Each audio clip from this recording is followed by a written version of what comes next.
Hi! Today on Araw-Araw Filipino, we will continue to learn about conjunctions. This time, we are looking at word pairs like alinman o, wala, ni, pareho, at, and more. We have learned previously that the types of conjunctions or mga uri ng pangatnig are coordinating, pantuwang, subordinating, pantulong, correlative, magkatugma. This time, we will learn about correlative conjunctions. Correlative conjunctions or pangatnig na magkatugma are pair of words that join equal parts of a sentence. Pares ng mga salita na nagdudugtong ng magkatugmang mga bahagi ng pangungusap. That's quite long, isn't it? Pair, pares. Of, ng. Words, mga salita. That, na. Join, nagdudugtong. Equal, magkatugma. Parts, mga bahagi. Of, ng. Sentence, pangungusap.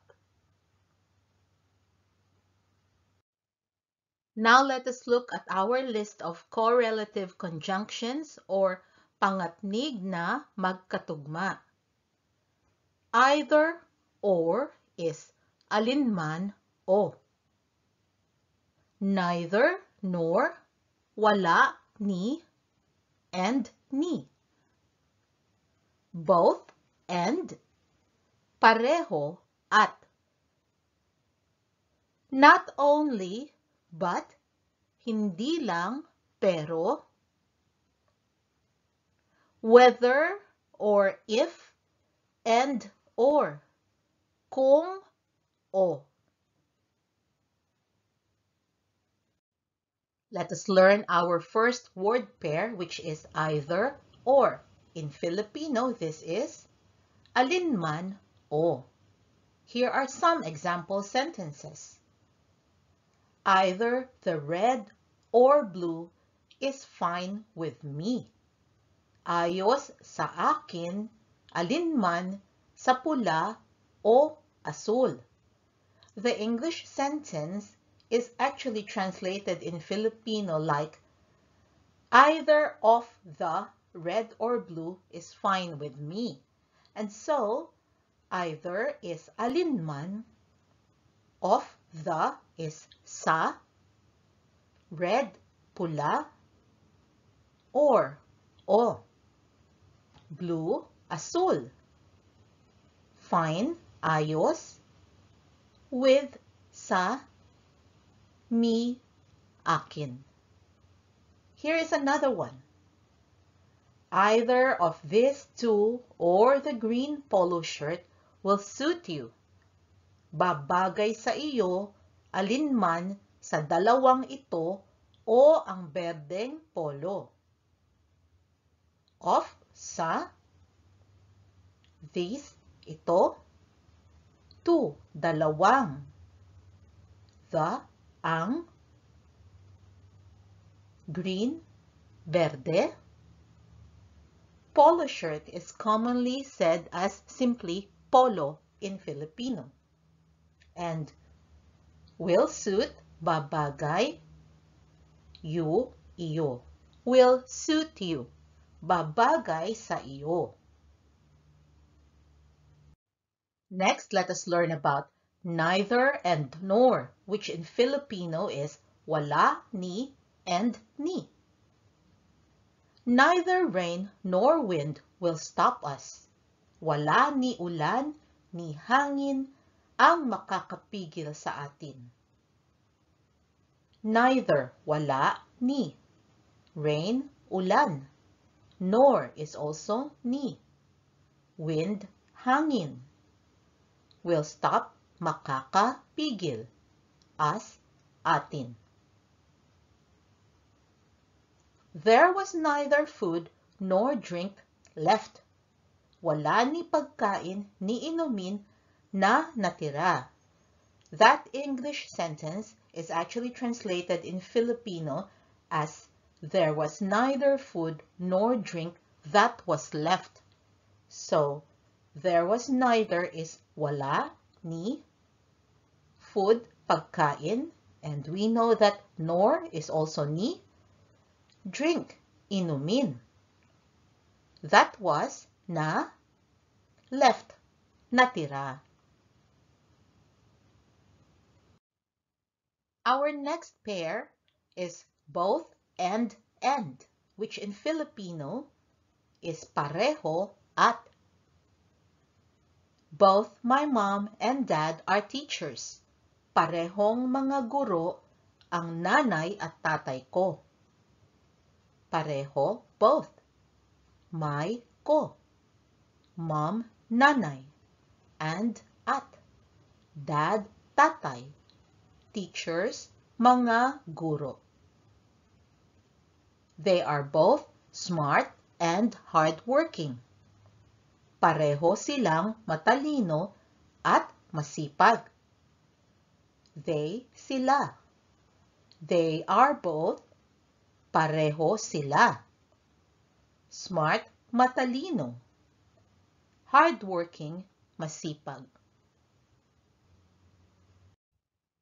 Our next word pair is not only and but, which in Filipino is hindi lang and pero. Not only is she late, but she also forgot the report. Hindi lang siya late, pero nakalimutan din niya ang report. Not only, hindi lang. She, siya.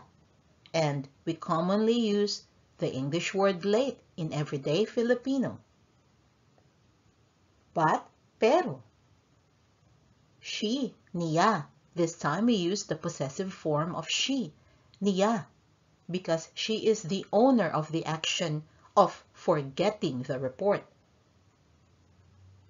Also, din. Forgot, nakalimutan. The, ang, and we also use the English word report. He is not only smart, but he is also kind. Hindi lang siya matalino, pero mabait din siya. He, siya. You'll notice when you talk to Filipinos, we sometimes pronounce the word siya as simply siya. That is perfectly fine. Smart, matalino. Kind, mabait. Our last word pair for the correlative conjunctions is whether or if and or. Kung and o. I can't say yet whether I am first or last. Hindi ko pa masabi kung una ako o huli. I can't, hindi ko. Say, masabi. Yet, pa. Whether, kung, or you can also say if, and that is also kung. I am, ako. First, una. Or, o. Last, huli. It is okay whether we win or lose. Ayos lang kung manalo o matalo tayo. It is okay. Ayos lang. We, tayo. Win, manalo. Lose, matalo. That is our lesson on correlative conjunctions and actually the last of our lessons on conjunctions. I hope you found it useful. For your homework, practice using correlative conjunctions in your Filipino sentences. Have fun! I hope you can join us again next time on Araw-Araw Filipino. Thank you. Salamat po. Now, a few words from my son, Max. Thought this video was cool? Watch the next one and like and subscribe the channel too if you haven't yet. Bye-bye! Bye!